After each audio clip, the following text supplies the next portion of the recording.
if we sent a rover to Mars and an amoeba or a single-celled organism were found, the headline would read, life found on Mars, right? So we know that even a single cell is life.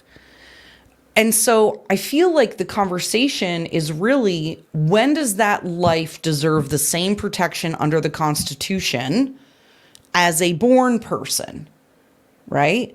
And so that's almost like the separation of the moral versus the legal argument, right?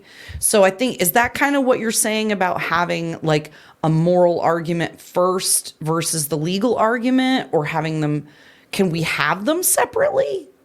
Well, they have to be separate. They have to be separate, but we have to start with the moral part of it and whether or not it is a child or not. So you and I, or anyone, I can have a real conversation and I can respect someone who says, if it is a child, we can't kill it. Okay. But the pro-abortion people are out there saying, even if it is a child at 9 months, maybe it's the wrong gender, maybe it has Down syndrome, maybe it has other ailments, then we still have a right to take the life of that child. You cannot have an argument with terrorists. And I have going out and saying it right here and right now, that if you think it's okay to take the life of a child for any reason, we can get into the life of the mother separately. But if you think it's okay to take the life of a child, you are a terrorist. And you cannot have a conversation. You cannot argue with a terrorist. And most importantly, you can no longer fund terrorist organizations. And these terrorist organizations that are getting millions and millions of dollars from our government to promote terrorism, it should stop.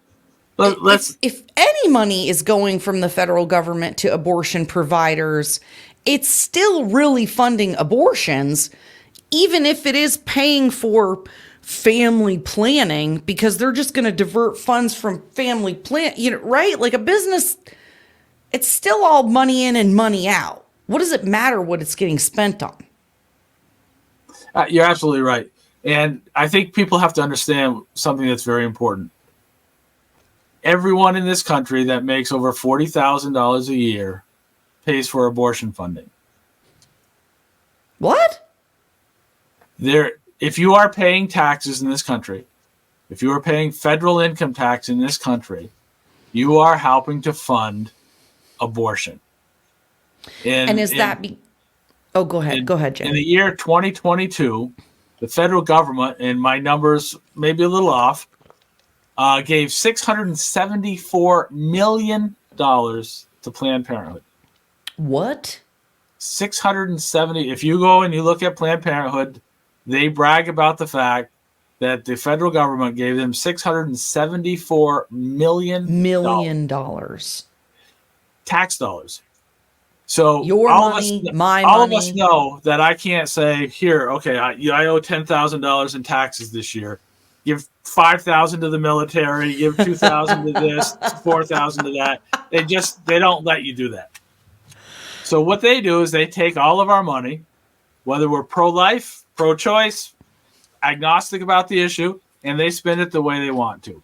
And the federal government and state governments in 2022 gave $674 million to Planned Parenthood.